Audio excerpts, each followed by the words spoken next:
स्वागत है जीवन का जल में, जहां हर वचन जीवन देता है। Is the Lord. दोस्तों, आज हम परमेश्वर के वचन से मरकुस की किताब और उसका 6 अध्याय 33 पद से देखेंगे। यहाँ पर यीशु मसीह ने 5000 लोगों को खाना खिलाया है। एक्चुअली में 5000 पुरुषों को खाना खिलाया है। बच्चे और महिलाएं जो है गिनती में नहीं है, तो पुरुषों को खाना खिलाया है। लेकिन आखिरकार खाना खिलाने से या उनके चेलों को इस घटना से क्या समझाना चाह रहे थे और हमें इन वचनों से क्या समझ में आएगा। 43 को देखें, 6 का 43 को, तो यहाँ पर लिखा है, और उन्होंने टुकड़ों से 12 टोकरियां भरकर उठाई और कुछ मछलियों से भी, ऐसे करके जो मतलब 12 टोकरी उन्होंने उठाया है, बच गया है। पुरुषों को, बच्चों को, महिलाओं को खिलाने के बाद 12 टोकरी बच गया है। तो ये 12 नंबर याद रखिएगा। 12 इसका मतलब है कि कुछ यीशु मसीह जो है इस कहानी से कुछ संदेश देना चाहते थे। तो याद रखिए कि 12 टोकरी बच गए।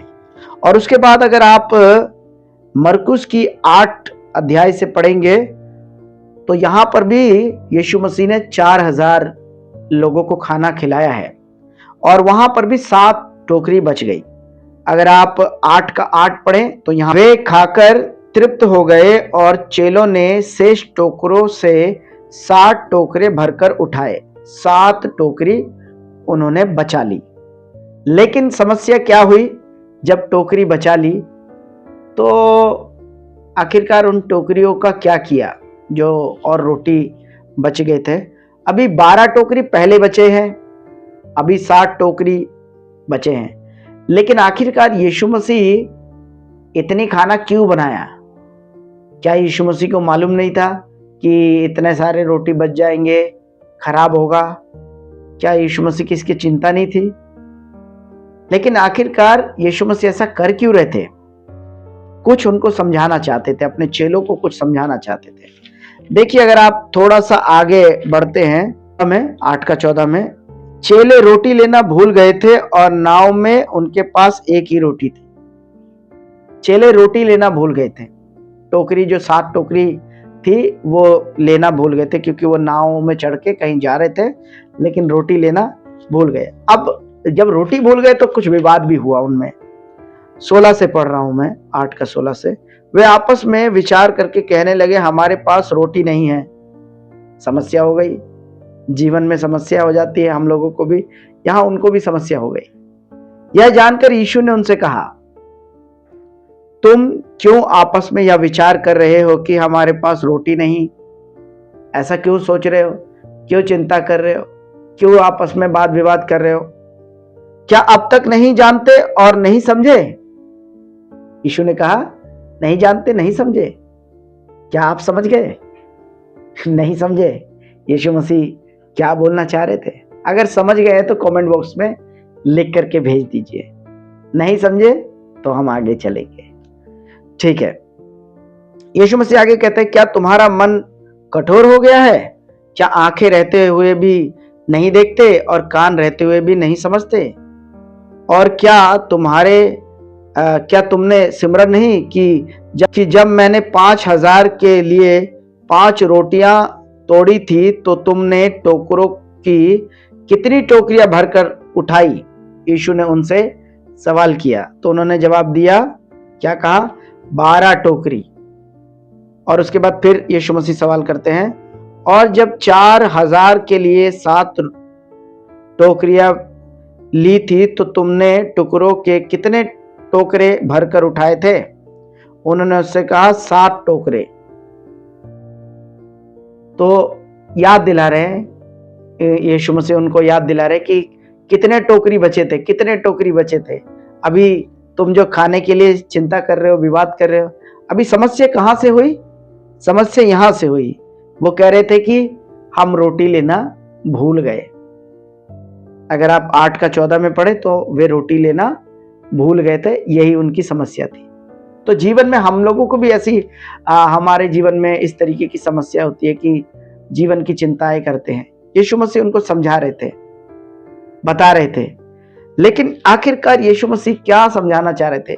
मरकुस यहां पर लिखते हैं कि उनके पास एक ही रोटी थी, एक ही रोटी थी। रोटी लेना भूल गए थे, पर एक रोटी थी। वो रोटी कौन थी दोस्तों? वो रोटी यीशु मसीह थी। उन लोगों को ये बताना चाह रहे थे, जब मैं तुम्हारे साथ नाव में बैठा हूं तो तुम्हें चिंता करने की आवश्यकता नहीं है। मैं ही वो रोटी हूं। यीशु मसीह ने बाद में कहा भी, जीवन की रोटी मैं हूं। 12 का मतलब क्या है? इज़राइल के 12 गोत्र। 7 का मतलब क्या है? वही दृश्य उनको दिखाने की प्रयास कर रहे हैं कि 7 दिनों में परमेश्वर ने आकाश और पृथ्वी को बनाया है।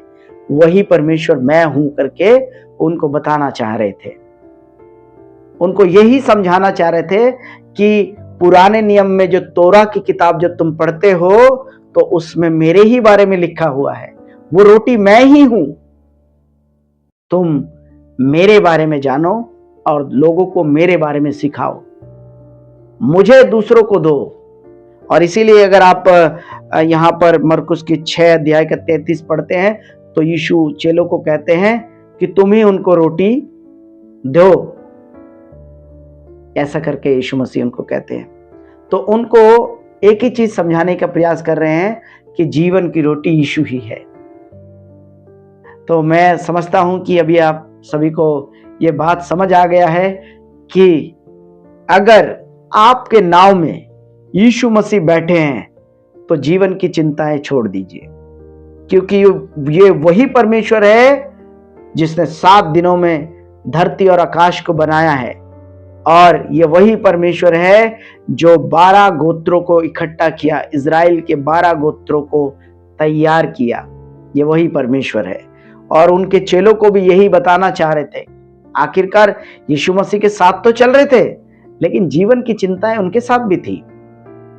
पर यीशु मसीह उनको ये बताना चाह रहे थे कि मैं तुम्हारे नाव में हूं, तो जीवन की चिंताओं में घबराइए मत, मैं तुम्हारे साथ हूं। तो दोस्तों, एक ही चीज बताना चाहूंगा कि जीवन की चिंताएं प्रभु यीशु मसीह के हाथों में डाल दीजिए।